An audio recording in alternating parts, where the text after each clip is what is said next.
کیا آپ بھی اس خاموش تکلیف سے گزر رہے ہیں جس کا شور کسی کو سنائی نہیں دیتا مگر جو دل کے اندر مسلسل گونجتی رہتی ہے؟ کہ آپ کے نکاح میں ہونے والی دیری اب محض ایک مسئلہ نہیں رہی بلکہ ایک سوال بن چکی ہے؟ کیا آپ دیکھتے ہیں کہ آپ کے دوست رشتہ دار ایک ایک کر کے اپنی نئی زندگیوں کی شروعات کر رہے ہیں اور آپ خود کو وہیں کھڑا محسوس کرتے ہیں جہاں وقت جیسے رک گیا ہو؟ بس دل کے کسی کونے سے بار بار یہ سوال اٹھتا ہے، کیا اللہ میرے ساتھ ایسا کیوں کیا؟ مجھ میں کوئی کمی رہ گئی ہے؟ کیا میری دعائیں سنی نہیں جا رہی؟ اگر یہ سوالات آپ کے دل میں بھی آتے ہیں تو جان لیجئے آپ اکیلے نہیں ہیں، اور یہ احساسات کسی کمزور ایمان کی علامت نہیں بلکہ ایک حساس دل کی گواہی ہے۔ یقین جانیے یہ باتیں محض الفاظ نہیں بلکہ اللہ کی طرف سے آپ کے لیے ایک نرم جواب، ایک تسلی اور ایک اشارہ ہے۔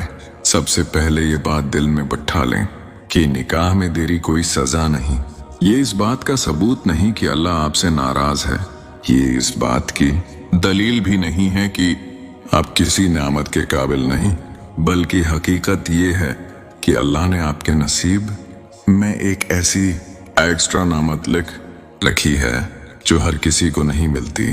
یہ دیری سزا نہیں بلکہ اللہ کی حکمت ہے۔ بس ہم تو اکثر جلدی میں چیزوں کو اپنے پیمانوں سے ناپ لیتے ہیں۔ ہم سمجھتے ہیں جو ہمیں فوراً مل جائے وہی بہتر ہے اور جو دیر سے ملے وہ محرومی ہے، مگر اللہ کا پیمانہ مختلف ہے۔ قرآن ہمیں واضح طور پر بتاتا ہے، اور ہو سکتا ہے کہ تم کسی چیز کو ناپسند کرو حالانکہ وہ تمہارے لیے بہتر ہو، اور ہو سکتا ہے کہ تم کسی چیز کو پسند کرو حالانکہ وہ تمہارے لیے نقصان دہ ہو، اور اللہ جانتا ہے تم نہیں جانتے۔ تو ذرا سوچئے، جس رشتے کی موجودگی نہ ہونے پر آپ آج رو رہے ہیں تو ممکن ہے وہ رشتہ آپ کے دین، آپ کے سکون اور آپ کے مستقبل کے لیے کتنا نقصان دہ ہوتا۔ جس انسان کے چلے جانے کا آج دکھ ہے، ممکن ہے اللہ آپ کو اس سے بھی بہتر انسان دینے کی تیاری کر رہا ہو۔ اللہ کسی چیز کو آپ سے لیتا ہے تو خالی ہاتھ نہیں چھوڑتا، وہ لینے سے پہلے دینے کا فیصلہ کر چکا ہوتا ہے۔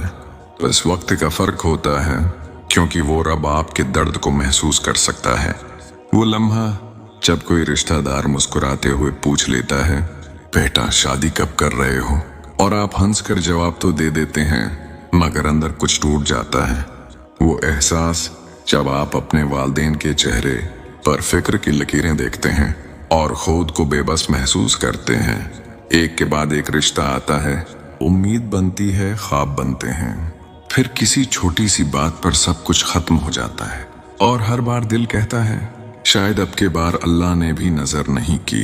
یہی وہ لمحے ہوتے ہیں جب شیطان وسوسے ڈالتا ہے، شاید تم اس قابل ہی نہیں، شاید تمہاری قسمت میں خوشی نہیں، شاید اللہ تم سے ناراض ہے۔ مگر جان لو یہ صرف وسوسے ہیں، حقیقت نہیں۔ یہ بس ایک آزمائش ہے۔ آپ کا ہر آنسو، ہر آہ، ہر وہ بے چینی اللہ دیکھ رہا ہے۔ وہ آپ کے صبر کو نظر انداز نہیں کر رہا بلکہ اسے محفوظ کر رہا ہے۔ اب آتے ہیں اس سوال کی طرف، آخر وہ کون سی ایک ایکسٹرا نعمت ہے جس کے لیے اللہ آپ سے صبر کروا رہا ہے؟ یہ کوئی ایک نعمت نہیں بلکہ 3 عظیم نعمتوں کا مجموعہ ہے جو اللہ خاص لوگوں کو عطا کرتا ہے۔ نمبر 1 ہے سوچ اور سمجھ کی پختگی۔ وقت کے ساتھ انسان بدل جاتا ہے۔ یہ دیری آپ کو جذباتی فیصلوں سے نکال کر شعور کی طرف لے آتی ہے۔ اب آپ صرف خوبصورتی، دولت یا سوشل اسٹیٹس نہیں دیکھتے، اب آپ کردار، دینداری اور اخلاق کو اہمیت دیتے ہیں۔ یہی پختگی اصل کامیابی ہے۔ جب انسان کی ترجیحات بدلتی ہیں تو اللہ بھی ویسا ہی جوڑا عطا کرتا ہے جو ان ترجیحات پر پورا اترے۔ نمبر 2، اللہ سے گہرا اور مضبوط تعلق۔ یہ انتظار آپ کو اللہ کے قریب لے آتا ہے۔ جب دنیا سے دل ٹوٹتا ہے تو انسان صرف اللہ کے در پر جاتا ہے۔ توجد کے آنسو، خاموش سجدے، وہ دعائیں جو الفاظ کے بغیر نکلتی ہیں، یہ سب اللہ کے ساتھ ایک ایسا تعلق بناتے ہیں جو خوشیوں کے ہجوم میں کبھی نہیں بنتا۔ یہ روحانی مضبوطی، یہ اللہ پر کامل بھروسہ، وہ ایکسٹرا نعمت ہے جو ہر کسی کو نہیں ملتی۔